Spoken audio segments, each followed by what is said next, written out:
Thank you, sir. Thank you. Honorable Member Sri Lavu Sri Krishna ji. Thank you, sir. Thank you very much. This is moved by our party member, Reddappa Nalakonda Garu, sir. And there are three urges that he was asking in this private members bill. But I'll start with the third one, which is regarding the operation of the South Coast Railway Zone and creation of Railway Recruitment Board of the zone, sir. So this has been a promise that was made in the AP Reorganization Act 2014, sir. It is almost 9 years since this act has come into effect, sir.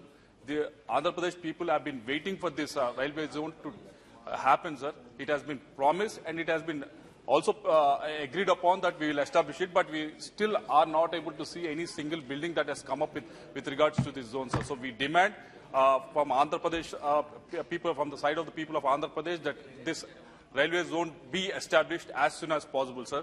And second, with respect to the railway recruitment board, sir, there are a lot of youth that are job ready, sir, but they have to go to faraway places to write this exam, sir. We also demand that the railway recruitment board, which has also been promised to be established at Visakhapatnam, sir. And the other asks in this bill are ensure the modernization, the upgradation of railway stations in the country, sir. I earlier also spoke about it, sir.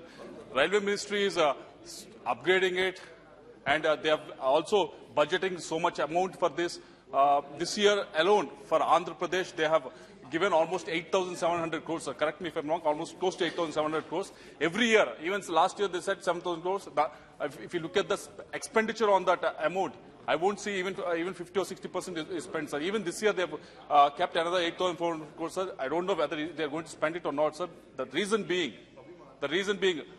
these capital expenditure that railways have put up for Andhra Pradesh is actually for the laying of the new railway lines, sir. But all the railway lines that have been proposed in Andhra Pradesh, the agreements were made before 2014, before our state got bifurcated, when we had good revenues in our state, sir. But after our state got bifurcated, our revenues, when we had a revenue deficit, which everyone in this house knows, sir. In the last 9 years, we have been talking about it, sir. So after the revenue deficit has has been the situation in the Andhra Pradesh for the last 9 years, sir, we are urging the railway minister, we are urging the railway ministry railway board also to reconsider the agreements that were made with Andhra Pradesh, sir, so that these railway lines, the new lines that have been proposed, say for example in my constituency from Nadikudi to Srikalahasti, that railway line is very much needed, sir. Earlier, Nishkanji was mentioning about how they will bring a lot of development and everything, sir. But this railway line is very much needed because the existing one,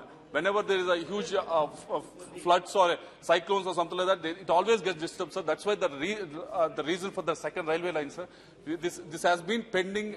The works has been pending for so long that the reason that they keep on giving is the state government is not giving land and everything. So, but the agreements were made before 2014. So I request the ministry to sit with the state government and actually revise these agreements, because you have done that. If you have not done that in any other state, we wouldn't be asking, sir. But they have done that in Jharkhand and Bihar, sir. They have gone back, wherein they given that provision so that the state government are chipping in lesser amount than actually agreed upon, so that the project can be completed. So we are requesting the railway ministry to do the same thing for all the new railway lines that are being proposed in Andhra Pradesh as well. So, sir, last and final point, sir, as the railway ministry is also coming into the house, sir, I just want to know from the railway minister, sir, whether the ministry is looking the railways as a business or a service, sir. It's a simple question, whether it is a business or a service. Because I understand freights, railway freight is a business, I understand. But if you look at passengers also as a service, that's not the right way that we should be looking at. For example, if you look at Andhra Pradesh or Tamil Nadu, we all run RTC buses in our state, sir. If you look at it as a business, we will be closing out all the RTC services because none will be making money. So I request Railway Ministry to consider that whatever the railway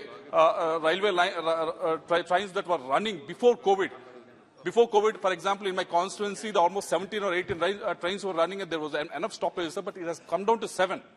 And we are requesting again and again. We came into this situation where we are, instead of asking for a new rail, we are actually asking for reinstatement of old rail. It's so embarrassing to even go into the constituency when people are asking, sir, earlier we had 17 trains that were running in your constituency. Now how can you bring it down to 7?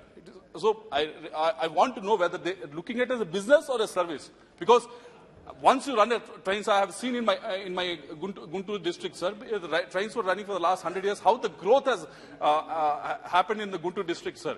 The education has come in, the way they could trade and everything that has happened in Guntur, sir. So if the ministry is looking at as a business and cutting down on the trains and getting into this mindset and also putting this idea into our mindset that ask for Vande Bharat Express, which will which the ticket will cost around 5 times or 6 times of the cost. You know, this is not the way that we should be going, sir. Vande Bharat Express is there for one segment of the population, but for the people who are middle class or lower middle class, we need existing trains that were there before the COVID to be restarted, sir. And I urge upon the ministry to restart those trains, sir, and also I urge upon the ministry to start this, whatever they promised in AP Reorganization Act with respect to the South Coast Railway Zone as soon as possible, as well as Railway Recruitment Board to be established in Vizag, sir. Thank you very much. Thank you. Honorable Member, Sri Fatragiri Mehtab ji. Thank you, Chairman, sir.